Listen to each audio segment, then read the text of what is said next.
work mostly in India, and this is my friend Barfi. That's Barfi with a B, like, and he's so cute, he's edible, which is why I guess he's been named. It's not my dog, everyone thinks it is, but it's not. So I'm going to talk about something I'm repeatedly told. Give me a few tips. It's actually a vast topic, but let me try and make some things simple for you. First of all, I think since a lot of people are shooting on their smartphones, they think if it's shown up on their screen looking good, chances are it'll look good when they enlarge it. Now, especially for images you do at night and or in low light conditions, I can assure you that your hand is not steady enough.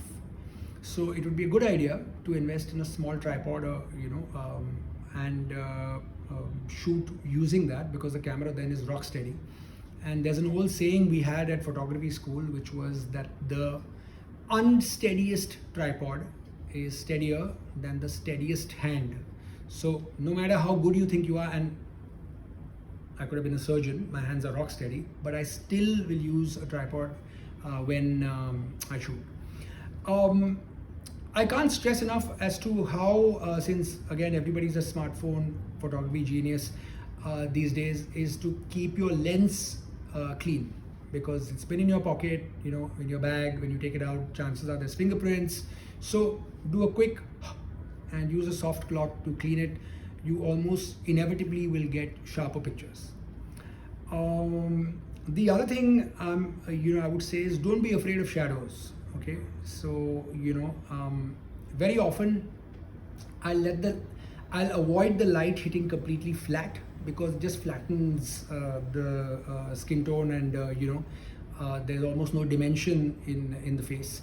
So I will routinely use the sunlight or whatever it is, from anywhere other than directly behind me, in most cases. Then for those of you slightly design oriented, here's a little tip. Well, unless you're in Arabia, you tend to read from left to right. So you should ensure that when someone's looking at the image, keep in mind that they will likely be looking from here to here. Okay. So if you divide your frame, and let's assume you're shooting horizontal, into 1/3, and then along this way as well, 1/3, then where the lines intersect, these 4 points are the points of best placement of your main subject, because your eye will tend to gravitate to those points, and the image has a sense of balance. So it's called the rule of thirds. And so basically divide the frame into 1/3 both ways, and you let 4 points of intersection of these imaginary lines place your subject there.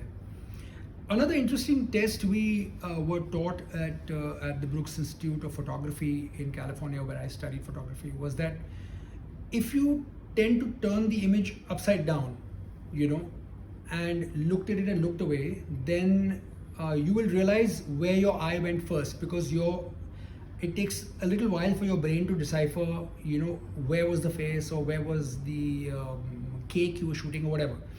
And you'll find that your eye goes to the lightest part of the image. So when you've done a picture, just turn it around and take a look, and you'll realize whether your eye went to where you wanted it to go.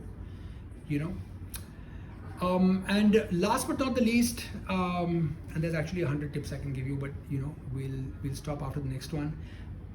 I almost always use an external flash source when I'm shooting outdoor, whether it is at a power that is more powerful than the sun, so it acts as the principal source of light, or it's just a very light halka fill to just open up the shadows.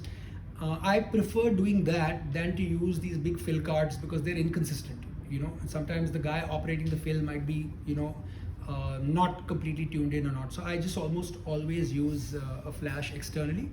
And once you can master the ratio between sunlight and flash, I think you'll find you get crisper, sharper, and certainly more vibrant color wise images.